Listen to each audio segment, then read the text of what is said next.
Oh, yes, man. Yes, man. Dude, were you here for the pre-show? You were here for the pre-show? Yeah. So you saw that clip of Justin in his new set, and he's able to stand and get energetic and tell the nudes like Shepard Smith. Yeah. Did you feel like he looked more energetic? Yeah. You feel like he looked more exciting? Do you feel like he looked more credible?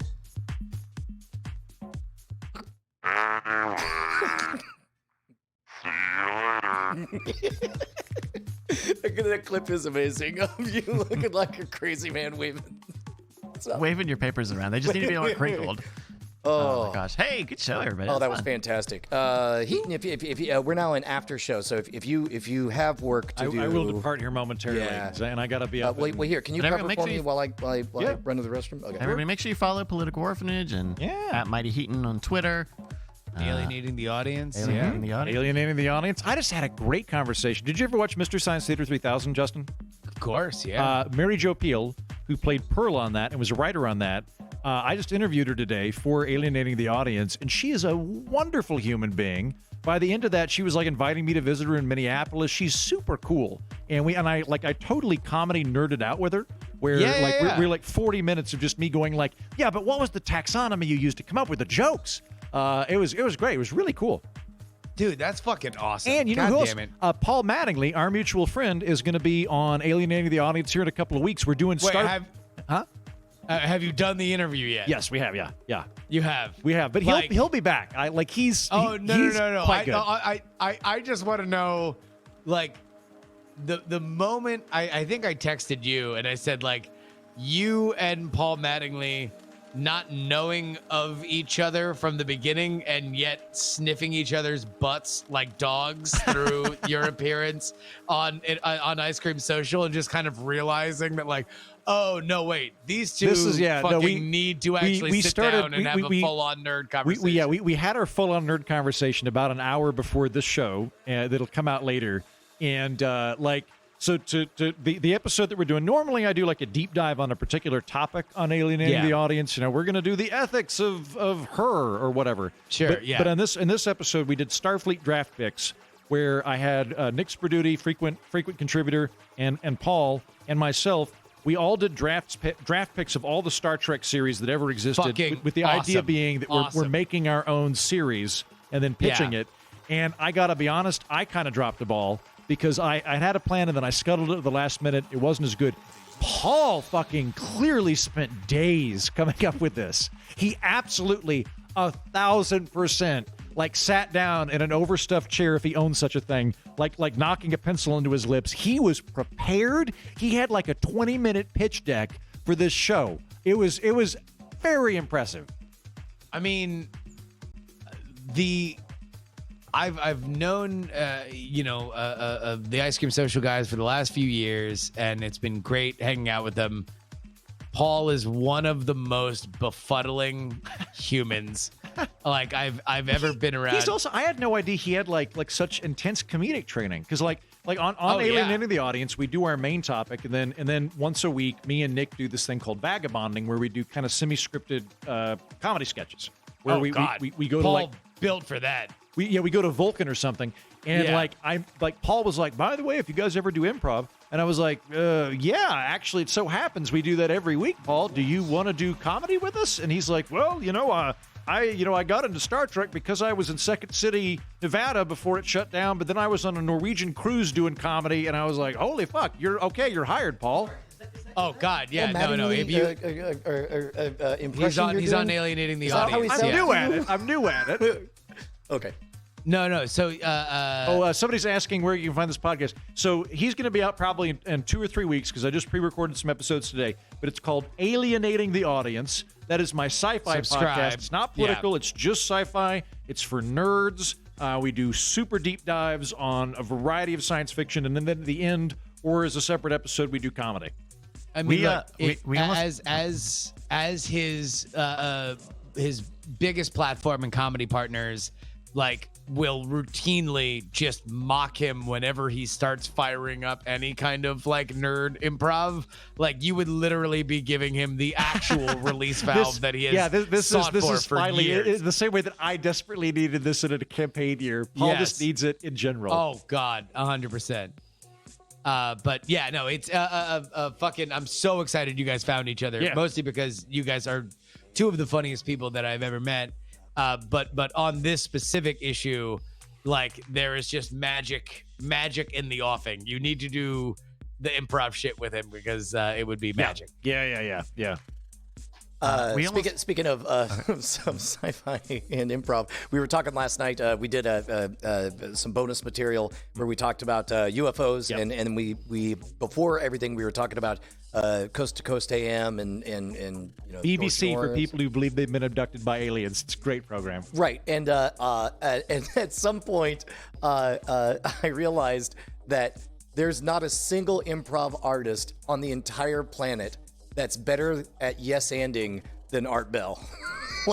or George Norrie, yeah. That's interesting. When do the Reptoids take their faces off? Like he never, like George Norrie never, ever goes, "You're full of shit." Like that has never been, like he never communicates it. That would be off-brand. Sorry, I interrupted, and now I've forgotten where we were headed. Can I ask a question? Okay. You're the music you go out with about drinking the Drano and how sad it is with Justin Robert. Is that Cogsworth? Yeah. Who wrote that? That's Mike TV, the wonderful Mike that's TV. Mike TV. Yeah. Nice. Cool. Get Set Go Band. He does Mike TV Live on Twitch. He is a gem of a person and one of our favorite people on the planet. We almost did a sci-fi based game today, and then I knew because I know Andrew does Alienating the Audience, and I in my head I thought, oh, he's gonna know this because I think it's a relatively easy game. Well, and not only that, you would literally be alienating. Wait, so you intentionally picked a game I would have excelled at? All about like you would shoot shoot it would be challenging. There's no challenge. I mean, we have a lot of fun with impossible games. I mean, New 6 is fucking impossible. All the Apologizes for is impossible. But if it's too easy, I always worry about games that are too easy, or knowledge based or skill based in many ways. Yeah. So in fact, it makes me think that I'll need to kind of redo. I don't know. I don't know. We'll work that out. But thank you to everybody who sends in games. Please keep them coming. Let's take a look at show titles at nightattack.showbot.tv.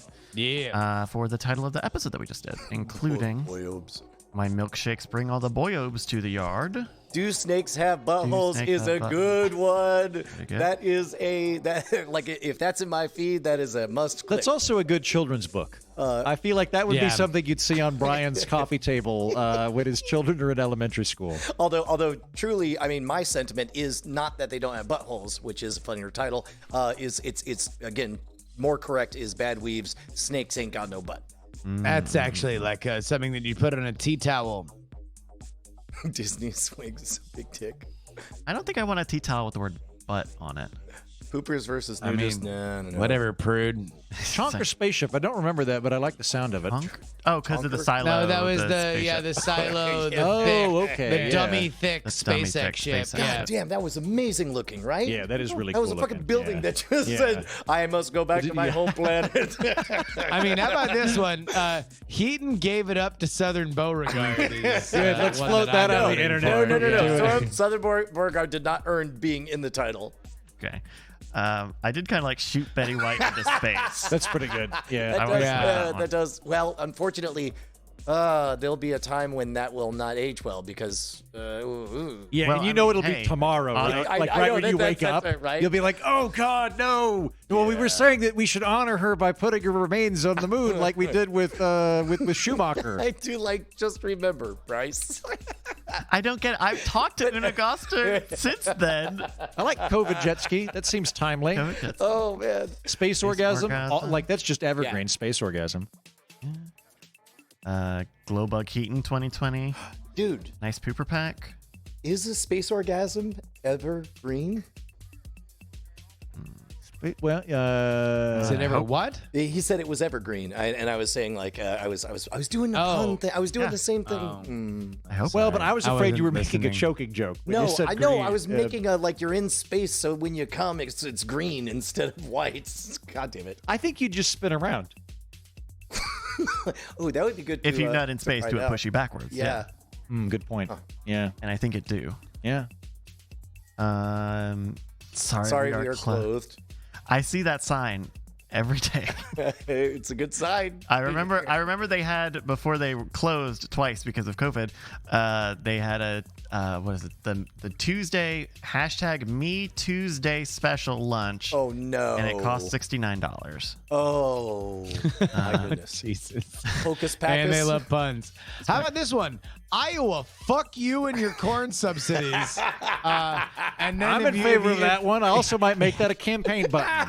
And then also, if you like your brevity in your titles, there's just fuck you, Iowa. Yeah, I ain't never been there. I don't plan to go. I'll let you know if I need some Oh my God. high fructose corn syrup for some reason. Oh, something that like it looks like it's straight out of the 1960s. It's actually like screen printed, like a Nixon button. Only just says "fuck you, comma Iowa." Oh, this is pretty good. Joe Exotic didn't ban dancing. I was very confused about that. I couldn't understand why he was being brought up. Oh man, Boomer humor, Diamond Pack. boomer humor's not bad. I'm actually I'm partial to shattered ketchup bottle. Yeah, I like that one. Condoms for here. Condoms for here. No, I'll be dining in. All right, gang, I'm going to Hold have on, to tap out. Go back. Ah, run, you fucking glue stick. All right, ladies and gentlemen, let's all give a big round of applause Ladies to and Andrew. gentlemen, Thank you very much. Goodbye, everybody. It was Thank fun you. hanging out with you and everybody watching at home. Goodbye. Oh, well. Oh man. So wait, so what are we going with? Well, hold on. Usually we go through and we pick our faves, and then the crowd jumps in, and I guess they didn't this time because the numbers are unchanged. We've spent a while talking here. What do you guys like? These are some of the ones we gravitated towards. We can show all of them. I kind of feel like Snakes Ain't Got No Butt is my favorite of the top vote receivers. Yeah, I'm in on that. Okay, thank you. Congrats to Badweave and everyone who submits show titles using the Bang S command. In the chat room, I'm going to go write an email. Snakes ain't got no butt. Snakes Snakes got Ain't no Got butt. No Butt. Oh man. I've not seen the clip. Is it worthy of running over and watching the clip of your news rant, of your lack of news rant?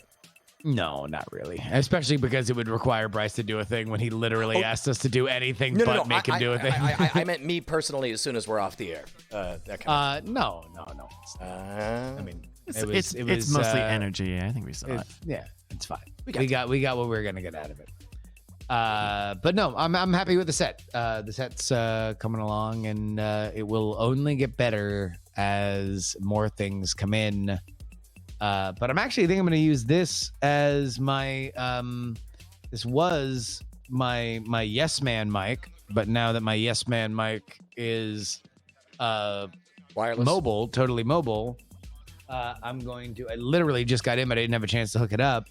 This is going to be my soundboard, so like I can stand up and have hit my buttons. soundboard, and I could go beep beep beep Nice. and hit sounds and shit. Dude, that's great. That's nice. Stuff. But yeah, some other cool stuff that I'm working on, but I really want to get things in gear for the convention time because I'll be doing some long haul trucking on that. So we might have to figure out maybe recorded night attacks or something like that for those weeks. But I'll be rocking and I'm rolling. totally just let down us know for when that. they come up. So we did the Wizard Academy class a while back, and I repeated your genius line, and what I love about the set and everything that you're doing is you said, and I, if you want to create the definitive version of the sentiment, because I almost certainly am repeating it wrong. But the way I said it to the class is the internet smells effort. Yes. And that's Yes. and they know. So if you are thinking what would be easier, rethink that decision, because the Yes. internet smells effort. That OK Go is one of the biggest performance art rock bands in all of full stop in history, because because they did everything the hardest way possible, and the internet Yeah. smells effort. Yeah, I mean, in a world where everything is kind of democratized, the only actual unit of measurement that people know that they can comprehend, like nobody really knows, were you picked by a gatekeeper? Right. Maybe you were, maybe they found you at a bar, and maybe you were like, you just blew the CEO and now you're the best, right? So placement doesn't matter, money doesn't matter, effort matters. Like effort, everybody can understand it, everybody can read into it, and everybody can say, wow, imagine how long that shit took. Right. Well, especially when you know for a fact that even if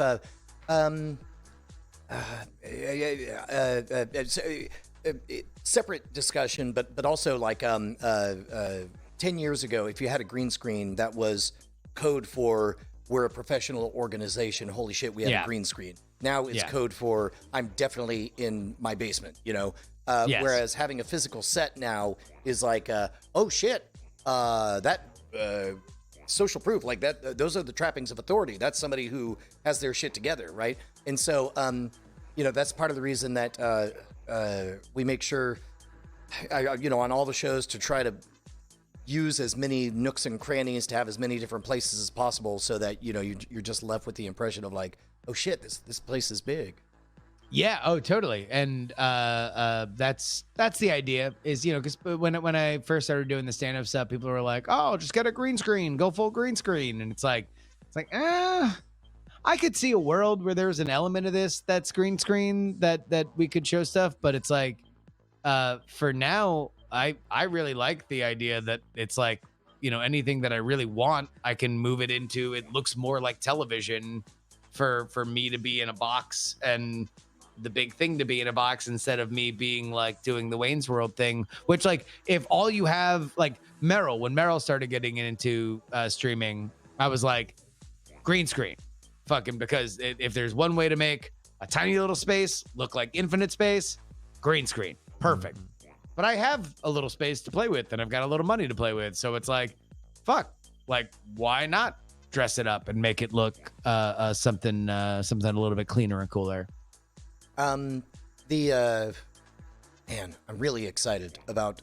I'm thinking about how much easier it's going to be for a clip to go viral when you're not watching a guy behind a mic scream, which is a thing we've seen a million times, but we are seeing somebody with all the standings, or with all the trappings of a Dennis Leary or a Bill Hicks, having a fucking doing a stand-up routine on a set by himself, just about today's news. And it's like,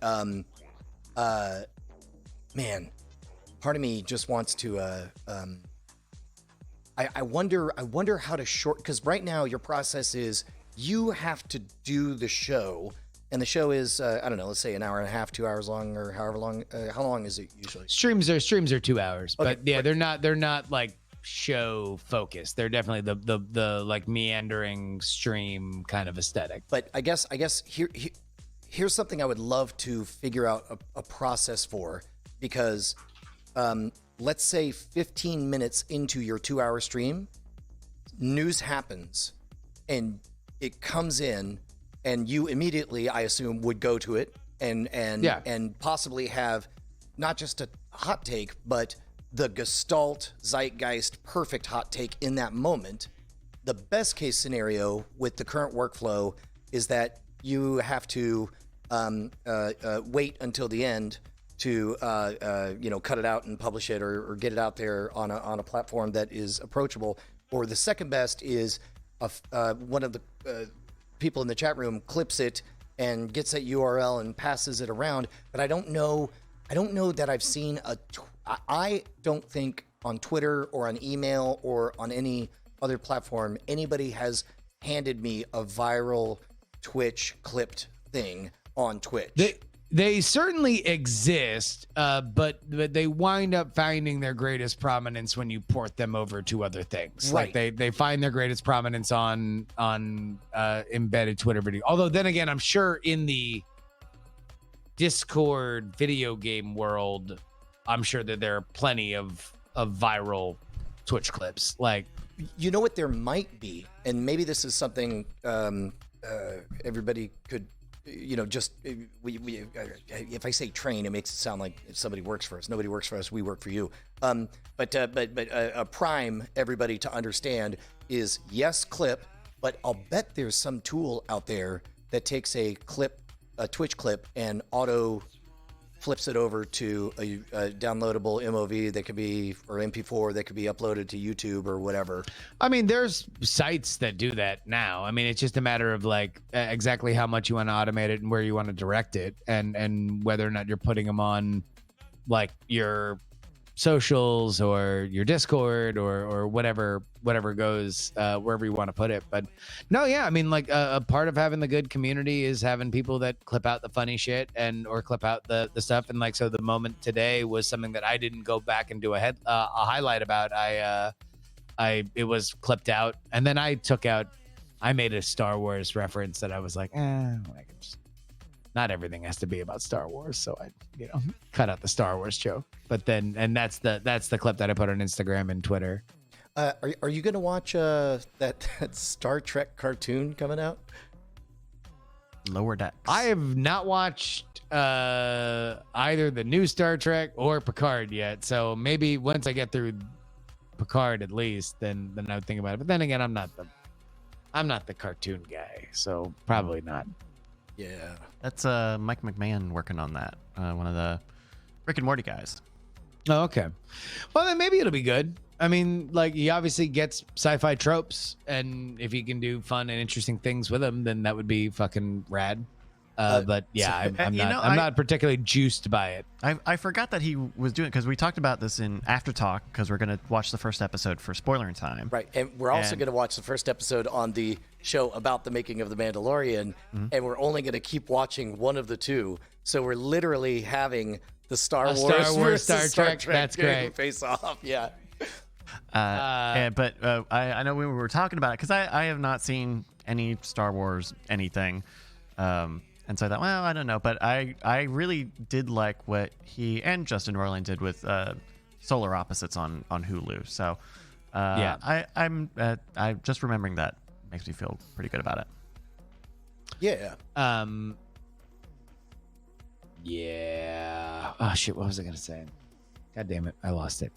We were talking about clipping and YouTube and fart in the fart, moment fart. stuff. Yeah, I forgot. Well, here you Anyway. want to see a different view of the silo that flew. Here, I'll post this in the chat. There you go. That's from Scoop Gray, I believe. I love the fact that we're a morning show to the Aussies. Exactly. Fucking Star Wars. Oh, I cut the Star Wars joke mostly because Darren is releasing a thing in the next 24 to 48 hours, and he was showing me the script for it, and I yelled at him because he made a Star Wars reference in it. Because like it undercut it, and then I fucking made a Star Wars reference, and I know he's gonna see the fucking social thing, and I'm like, fuck, I'm gonna look like such an idiot and a hypocrite. That's so amazing. I'm just gonna cut out this thing. So this is on the SpaceX YouTube channel. Starship SN 150 meter hop. It's a fucking grain silo. And it looks so wobbly at first. Yeah, That was a pucker moment for me. I'm not gonna lie. that exhaust right there doesn't look right. Oh Lord, he coming. It looks like when the Dalek decides to get past the stairs by saying the word elevate, and then just or when R2D2 starts flying. R2D2 flies? Yeah, it's dumb. B Fiber saying that it's only firing one of its 3 engines, which is why it's Wow. off center. Well, I do know that, or at least I'm pretty sure you don't launch straight up because that helps. I mean, you're targeting. That's pretty cool. Yeah, Nice. that's amazing. It's happening. It's really happening. It's happening, people. What else we got? Oh man, it's so funny. Like when we're in the show, everything like just time warps because I look down and I'm like, oh my god, it's an hour and a half already. And then Heaton left, I believe, 4 lifetimes ago. And I look down and it's like, it's been 4 minutes or 20 minutes. So wait, so where are you guys in your big shoot crunch? Because everybody is on property now, and you guys are rocking and rolling until second start of the ride straight on until morning, huh? Yeah. Week 1. I mean, we started Yeah.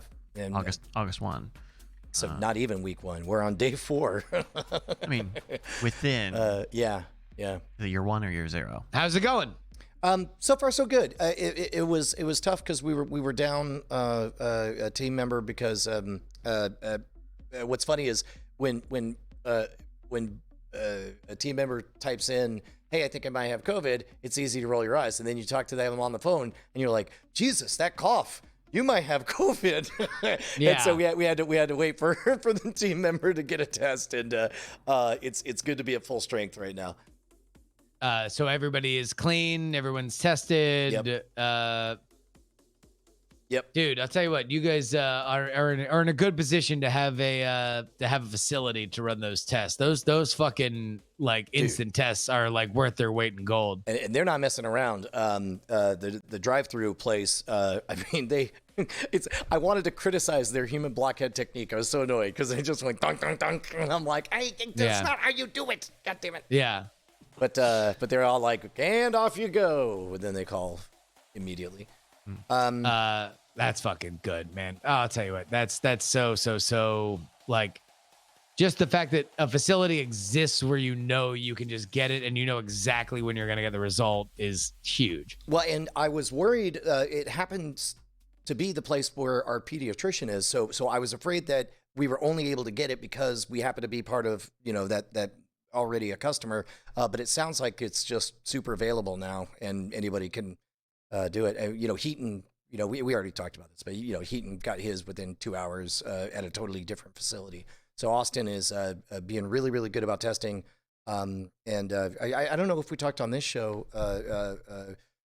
Bryce, you got tested too, right?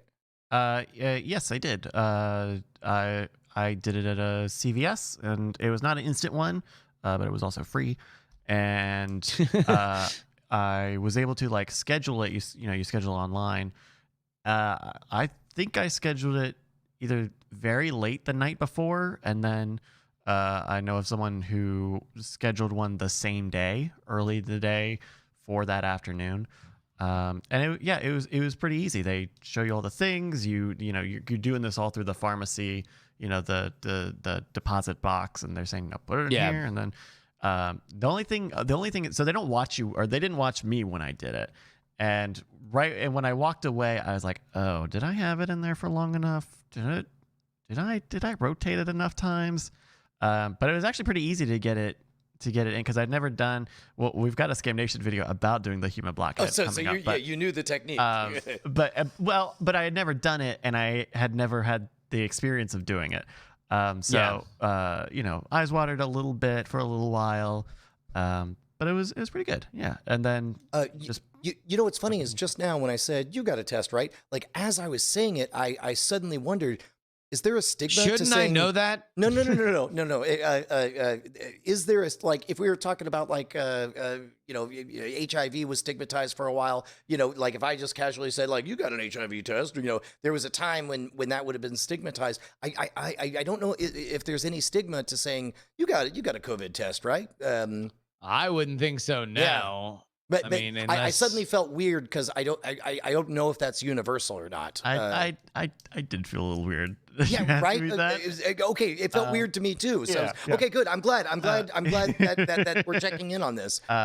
Just because I don't know. I don't know. But But yeah, otherwise a pretty good experience. They even had a thing when I was doing it that was like, hey, if people honk behind you, you can just ignore it because it's like 10-minute time slots and it takes more than 10 minutes to do it, really. Yeah. But they're like, don't go anywhere. You like do it right here. And if they honk, you just don't worry about it. Yeah. Yeah. Yeah, I mean, I think for now, obviously, there's a lot that goes into it because it's a massive talking point, and scarcity is a massive talking point. Delay is a massive talking point. The concept of the testing is a massive talking point. So it's like I could see where, like, on one of those vectors, if you're like, oh, well, I feel like I should get it or I shouldn't get it, or why are we testing so much, or it's whatever you're gonna bring into the conversation, then like that can contaminate it. But otherwise, it's like it is the least stigmatized medical testing I can ever think of. Like, Yeah. I mean, like very rarely can I say, hey, I got tested this week, and people are like, good for you. Yeah. Good for you. You should get tested even if you don't think you should get tested, because you should just know what it's like to get tested. That's good. It was confusing to set up that test because I didn't call, it wasn't through my, my primary care physician or anything. It was just, I rolled up to the CVS and showed them my insurance card. But because there's like the city does some of the tests, and those, it wasn't until I read it on on one of their FAQs that was like, oh, this is like for people who don't have insurance or a physician. This is really not the right thing for it. And so then it's like, well, I know CVS does it because I've seen the little stand-ups there, but is that the right thing? And do they do the instant, or could you get the instant? So I don't know. It was I kind of thought it would be easier to find all of my options. I mean, I'll tell you what, it really shows you what it takes to spin up from no test existing to 800,000 tests a day. Like that shit does not, like, you don't go from, like, imagine if in February it was like fucking aliens land and they're like, in a world without McDonald's, aliens were like, you need to have 800,000 McDonald's cheeseburgers served every single day in America. It's not going to start with like fucking big ass, playpen McDonald's. It's going to start off with them being like, fuck, who's got grills? Right. Grills. Somebody rub two sticks together, start a goddamn fire. I swear to God. We're just sending you beef. Kill just this cow. grill the beef. It's 2 pickles or we don't get credit. We have to go without fuckers. mustard. Sorry, no mustard for a little mustard. while. What are you doing? You're fucking it up. Like, so it would like it as a logistical problem, it's fucking crazy. It's crazy to even think of the scale of doing 800,000 tests a day for anything. You know what's funny is I had kind of two simultaneous thoughts. One was, and I can't believe that it's ramped up so fast. And then the next thought was, it's August. We're 8 months into 2020. And I was like, fuck, how the fuck did that happen? There was I don't know if you guys saw this story. This was when there was more of a mask shortage going on. I wish I knew just what outlet had it, but I guess some outlet found out that a private contractor had been contracted by the government to go and buy 3M masks, and the journalist managed to just talk to the CEO and he was like, hey, can I join you as you go to Atlanta to find and buy these masks? And they go, and it's like this whole shit show, and they don't actually have the money that they're supposed to have, and then the masks get they don't get the masks because they don't have any money. And it was, I think they were like it was some weird thing of like, why is there a third party person here to buy masks from another company? Can't the government just buy it from that? Like all sorts of weird logistical stuff that I imagine would never happen if this country was not as big or as populous as it is. Because I imagine there's like a logistical reason to do that in the right way, but not one where you do it, you give the contract to someone who doesn't have the money to because that's literally, I mean, we can get into some deeper philosophical fucking kind of things, but like part of it is why, like, if you want to go fast, in a gigantic bureaucracy, you have to go weird. You like there's no Right. way that Because the gigantic you bureaucracy can't- goes faster. Right. You have to circumvent the bureaucracy in some weird hole in the sheet to then be like, well, fuck, the real way we do it can't go faster. So now you eject out of this side pod and you make a deal with the black market, and then the black market sells it to us through this other thing. And that's how we get it faster than doing it the way that we normally do it, because there's very good reasons, capital V, very VGR for the way we do it initially. It's funny in those moments where it's so important that government bureaucracies start acting like shady shell corporation mobsters or whatever, where it's just like, hey, don't look too close. I got results. It's fine.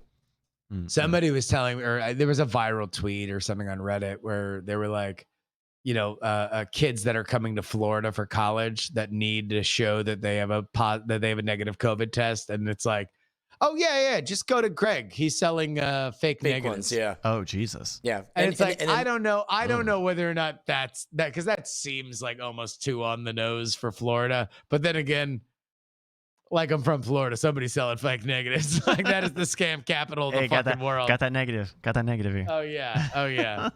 God. But yeah, I mean, and then the big thing is like spikes in Spain, spikes in France, spikes in Germany, all because Spikes in France's underpants. literally because the kids can't stay away from each other. So yes, literally. It's the summer of love over there. That's the as it turns out, humanity. We're not good at this one. We're not good at this one. Quick side jag, because I know not everybody follows the Weird Things podcast, but man, we had a story that we loved, or I loved. It's one of my favorite Weird Things stories in a while, and it was about the successful splashdown of the SpaceX capsule, and the fact that the moment it landed in this historic, incredible moment, the Gulf of Mexico, off the coast of Florida, fucking like 75 Florida Sorry mans. for party rocking. Just all these boats came up to gawk. They just all swooped up. Somebody started flying in like a Trump flag. It was the dumbest shit. Sup, dudes? Bob and Doug. Oh. Yeah. Fucking space, man. It's out there. They're still making it. Fire comes at you in space. You know what I love about that is that video never blew up. It was from a very quiet phase in their career. It's probably one of our favorite Mr. Show sketches that was never on Mr. Show. We love it beyond words. And not just nobody will ever get that joke. Nobody knows it. Bryce has almost certainly seen it because we show it like once every other year or something. Fucking, oh my God. Or more than that. Yeah, all right. Yeah. You know what we're talking about, right, Bryce? The fucking Bob Odenkirk country song. Yes. Top of the plow, goddamn humdinger. that's right. Gold cup, blue ribbon, giant foam finger. Foam finger, Number one. Hell yeah, we're number one. Better than Greece. Or London, Italy, or France. All them other countries are like pooping our pants. Bring it down. Oh, America. We can't stop. America. God made you gracefully. And all them other countries wish that they could be the golden eagle flies. Which, by the way, I'm almost positive that that's a joke about how former Attorney General John Ashcroft was in. Had the eagle soars. Fucking, Let the eagle soar. And it was like his like a Senate version of the Four Tenors, like when they did these like very like bassy baritone fucking like patriotic songs, which I'm almost positive, knowing how specifically political both of them were at that time, that like that is a reference to that, which is like so fucking of its era. It's so silly. Well, and what's funny is what's old is new again. Like here, Yeah. at the time it was rage at George W. Bush and the Iraq War and all that stuff, and now it would play just fine about Trump. Oh, apparently B. Copeland was saying that they delayed Bob and Doug coming out because they detected a fuel leak and didn't want to expose Bob and Doug to cancer. Or I guess apparently also all the fucking boat chuds. Oh, Hmm. man, what else we got that's not going to be robbing from tomorrow's night? Okay, I man, I don't know. Just want to call it. Well, I mean, knowing that we're going to be doing this in 16 hours. We do a lot of Night Attack these days. Like Yeah. we could literally we could just end the show when the fucking lullaby happened and we would still be doing like 3 times as much Night Attack as we've ever done. Yeah. Yeah. All right, yeah, no, look, we're gonna call it boy-obes and girl-obes. Oh my God, ICU has, do they have React videos? ICU says one of my favorite things recently is Zoomers finding wonder shows and clips and having no grasp of That's mostly anything else. a Twitter thing. Oh, that's amazing. But it's not like a React thing. It's just this crazy clip. Yeah. Yeah. Why? How did this even happen? I wonder how Little Dead Pope turned out, or Kid Hitler, Beat Kids, the interview kid, Trevor. I don't know. Yeah. We're gonna have to tune in on twitter.com. Okay, all right, I'll see you guys. All right. Good night. Love everybody. We'll be back with you. Happy Hour tomorrow. Justin's got streams. Friday night, Bryce streams. All sorts of stuff. Bye, everybody. See ya. So